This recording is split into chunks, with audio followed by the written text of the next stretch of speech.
I actually belong to the finance family, आप कह सकते हैं कि मेरे घर में जो है सब सीमा क्वालिफाइड है। My father is also I C qualified, he is also working in the C at the CFO position. तो कंसेप्शन ये है, मिसकंसेप्शन कह लें या जो भी कह लें, ये वो है कि CFO है तो उसको बैलेंस शीट पे काम करना है and all that, numbers and figures and P&L और प्रॉफिट एंड लॉस।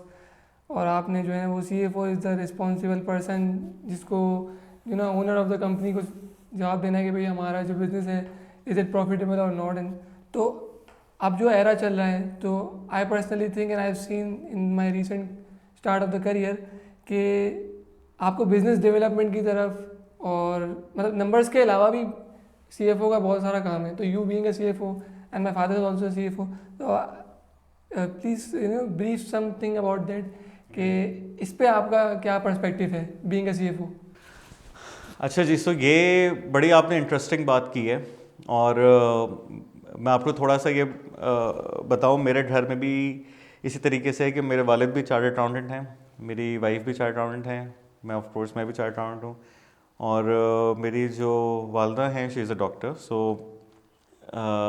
और इंटरेस्टिंगली मेरे वालिद का भी ताल्लुक ज़्यादातर for most of his career pharmaceutical से रहा है। So he was working for a multinational company in a similar capacity.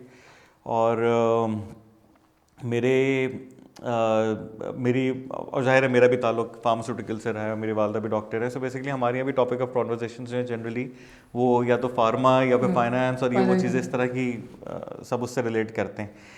अच्छा जी, सो जो बात है कि बैलेंस शीट की, तो मैंने ये जब मैंने अपने वालिद को जब देखा, उन्होंने आज से मेरा ख्याल है कोई 10 साल पहले, बल्कि 13 साल पहले वो रिटायर हुए, और उससे भी पहले 20 साल तक वो इस तरह के पोजीशंस पे थे। तो उस दौरान जब उन्होंने स्टार्ट किया तो बिल्कुल एग्जैक्टली ये था कि हमेशा सिर्फ सुनने में यही आता था, अकाउंटिंग या फाइनेंस, अकाउंटिंग या फाइनेंस। और जब मैंने अपना करियर स्टार्ट किया और मैं CFO बना, सो दैट वाज बैक इन 2014। मुझे तकरीबन 10 साल हो गए इस CFO के पोजीशन पे। सो बेसिकली जब मैंने पहली दफ़ा वो स्टार्ट किया तो उस वक्त भी मोस्टली सारा focus was on accounting and finance primarily. तो यानी कि उतने पिछले 30 साल में समझ लो आप कि ये चीज़ जो है इतनी ज़्यादा चेंज नहीं हुई थी।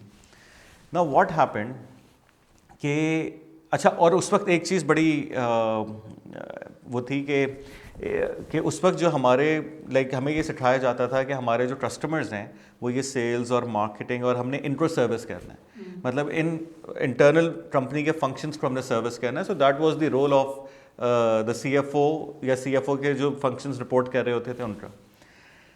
उसके बाद ये चीज़ बड़ी तेज़ी से चेंज होती गई। तो जब मैं इवेंचुअली CFO बना यहाँ पे, और जब मैंने अपनी जर्नी स्टार्ट की, तो मुझे पहला जो उन्होंने मैं बायर में था उस वक्त, और बायर में जो है वो फार्मास्यूटिकल और क्रॉप साइंस दोनों डिविजन्स थे। तो फार्मा में तो मैंने अपना करियर स्टार्ट किया था, इसलिए I was aware about pharma. Crop science का मुझे इल्म इतना नहीं था, लेकिन एज अ CFO मैंने दोनों डिविजन्स देखने थे। तो उन्होंने मुझे पहली चीज़ ये दी कि I should visit the farms, और मैं जाके सारे ये सब पूरी जो पूरी चेन है वो मैं समझ के आऊँ।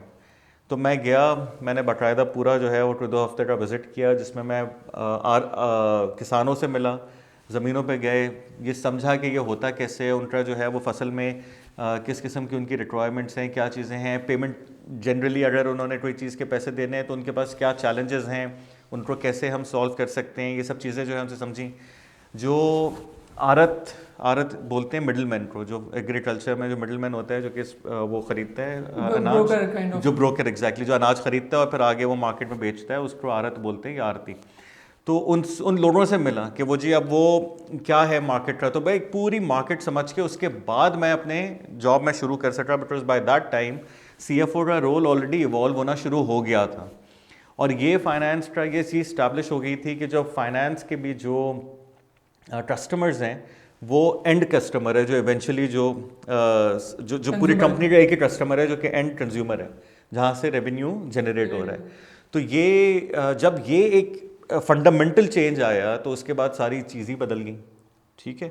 तो फिर CFO से ये एक्सपेक्ट किया जाने लगा कि CFO को पूरी कस्टमर्स का पता होना चाहिए, बिजनेस का पता होना चाहिए, मार्केट का पता होना चाहिए, और वो सिर्फ बैक एंड फंक्शन नहीं बचा, उसका नाम भी चेंज करके सर्विस फंक्शन से अब एक बिजनेस पार्टनर रख दिया। बिजनेस पार्टनर तो ये एक बहुत बड़ा चेंज था, जो कि अगर वैसे कहने को तो जी पहले वो सर्विस प्रोवाइडर कहते थे, बिजनेस पार्टनर कहना शुरू कर दिया, लेकिन अगर आप इस चीज़ को समझें तो मुझे याद है कि जो मैंने पहली अपनी टीम से जब ये टाउन हॉल एक की और उसमें मैंने ये बात की कि जी now we would be called business partners and not just called, we have to make it be like a business partner. अपने दिमाग में बिठा लेना है। क्यों?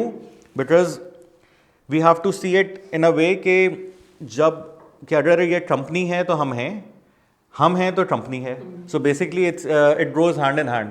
सबने मिलके जो है वो कंपनी के लिए they have to work for the company, और उसको जो भी उसकी वैल्यू है वो मैक्सिमाइज करनी है। अच्छा, ये तो हो गई एक बात। दूसरा जो फंडामेंटल चेंज आया वो था टेक्नोलॉजी। और जब ये नए सिस्टम्स जितने भी आने लगे और जब शेयर्ड सर्विस सेंटर से कॉन्सेप्ट डेवलप हुआ, तो उसके बाद अकाउंटिंग को, फाइनेंस को, या जो भी दीगर रिस्पॉन्सिबिलिटीज़ होती थी एक ट्रांजैक्शंस रिकॉर्ड करने के हवाले से या फिर गवर्नेंस के हवाले से, तो उनको ब्रेक किया गया दो चीज़ों में।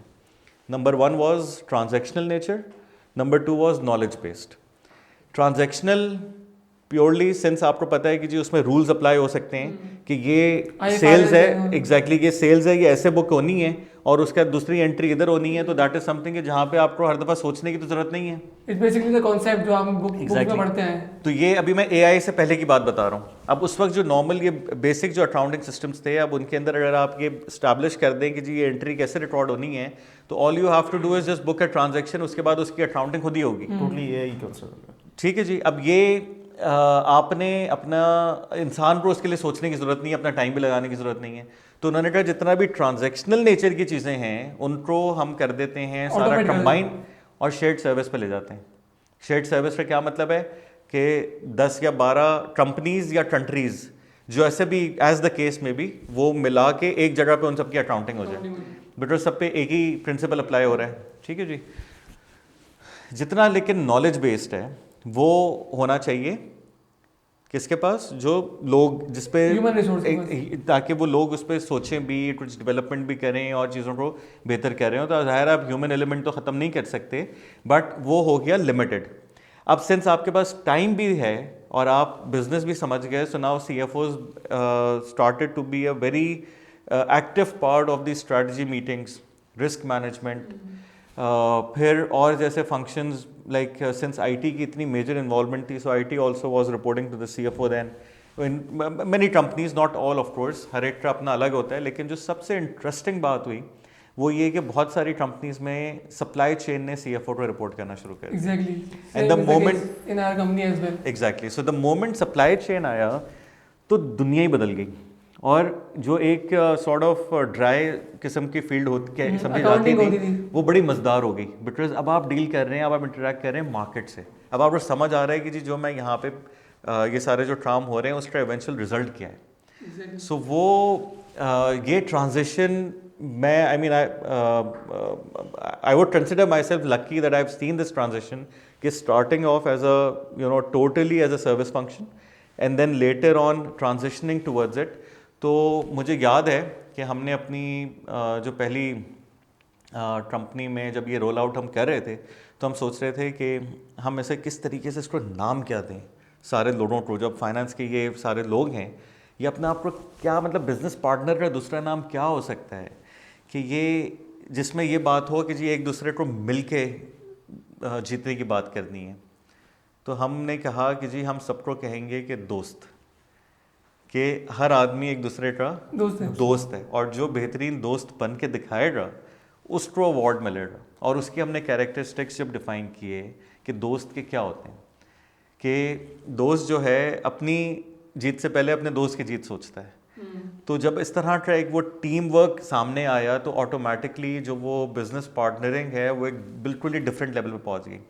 तो मुझे जब ये एक्सपीरियंस मिला ये ट्रांजिशन कराने का, और उसमें बहुत सारे वो लोग थे जिन्होंने अराउंड अपना 20 से 25 साल एक उस वाले इन्वायरमेंट में गुजारे हुए थे कि जहाँ पे वो सिर्फ कंप्यूटर पे बैठ के दिन भर एंट्रियाँ कर रहे होते थे और उन्हें बिल्कुल नहीं पता था, उन्हें ये तो दूर की बात कि उन्हें सेल्स या मार्केटिंग वालों के नाम पता हो, उन्हें कंपनी की सारी प्रोडक्ट्स भी पूरी नहीं पता थी कि वो ये जो दवाई है उस दवाई का मकसद क्या है, वो करती क्या है, कोई नए लॉन्चेस हो रहे हैं, they were not part of it. तो बहरहाल वो इवेंचुअली जब ये ट्रांजिशन हुआ तो it made a huge difference.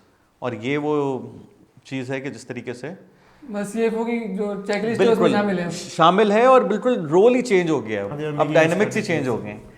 अभी जो भी अब कंपनीज आप देखें कि जो भी आपको जॉब डिस्क्रिप्शंस वो देंगे कि जिस तरह के रिसोर्स देख रहे हैं, so they would also always want commercial exposure, commercial experience या कमर्शियल नो हाउ या दैट नॉलेज और that mindset, that's given and that's the need of course.